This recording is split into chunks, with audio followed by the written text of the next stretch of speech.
I don't know, man. I'm married. Anybody else married in here? Yeah, couple.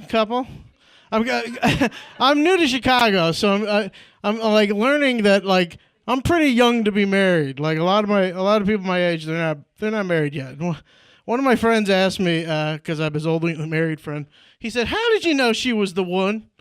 I said, "Oh, she's fucking not. Are you kidding me? What, like soulmates? What are you, 2 years old? Right? Soulmates are supposed to be perfect for you, right? In like every single way, right? If my wife was my soulmate, I wouldn't equally love and hate her more than anybody on the planet. Like, right? And that's such a weird feeling to have. Like on the one hand, I love her so much, I would do almost anything for her, short of like murder. On the other hand, if I murdered anybody, it would definitely be her. 100% of the time. It's such a weird fate. Like on the one hand, it's like if she was like got into a horrible car accident, and they like reconstruct her face, like using taint skin from drifting hobos. They couldn't even find enough of the same color hobos, so it was just like this multicolored patchwork of horror and taint skin. Like, I'd still love her for the rest of my life. There wouldn't be a single doubt in my mind. On the other hand, I hope she gets hit by a goddamn bus every time we get into a screaming argument about which property brother we'd rather fuck.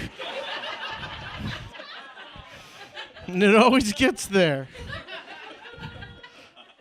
Now, at this point, I'm basically yelling at my friend who just wants to know if soulmates are real. And he's like, "Fine, why did you guys get married?" I said, "Oh, because she's good enough," right? I know it sounds mean, but it's not if you think about it, right? 50% of marriages end in divorce. That means 50% of people aren't good enough. Here's the other thing. I love her 10 times more than I would ever love my soulmate. Because soulmates, they're perfect, right? They're super easy to love. My wife makes it as hard as goddamn possible to love her every single day. You know how many times I've woken up in the middle of the night with her screaming in my face, "Leave me, bitch, I dare you!" Because I fucked her friend in a dream. Right?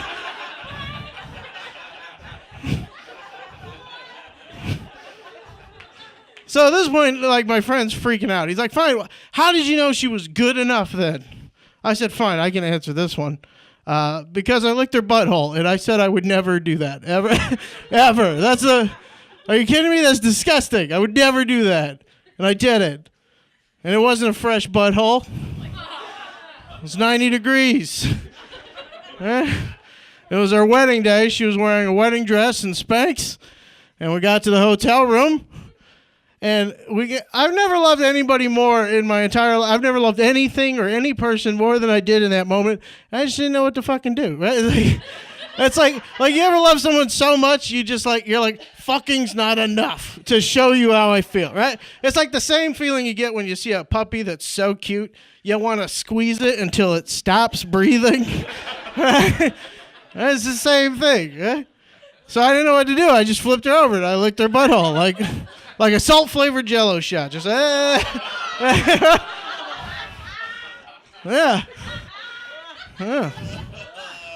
Yeah. That's love. That's love. And sometimes my buddies, they give me shit. They say, "How come you're so against eating ass, man?" I'm like, why the fuck isn't everybody else?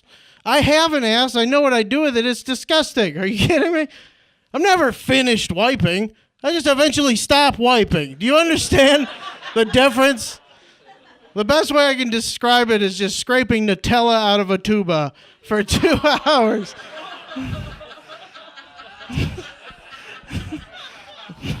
All right, that's getting too much.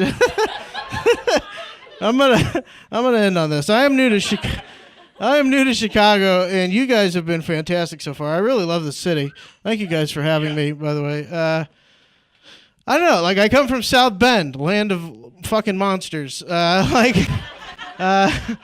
There's a lot of things that are different. One of my favorite things is like just how diverse the city is. Like everywhere you look, there's just cultures and races. Like just like the shit that I'm just not used to it. It's fucking dope. And I've been here about 6 months, and then now when I go back to South Bend, like I realize, oh, there shouldn't be that many white people in one place. Like it's creepy now. Like it makes me nervous.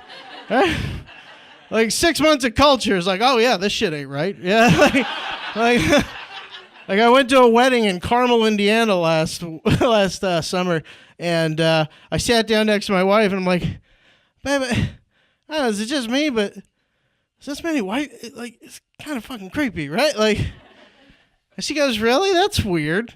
What's the worst that can happen? I said, well, statistically, all the worst tragedies in history. I mean, like the worst that can happen is kind of our jam, right? Like, there's not enough people in here to take over, like, a whole country, but at least, like, a Bennigan's or, like, a Burlington Coat Factory. All right, thank you, guys. Enjoy the rest of the show.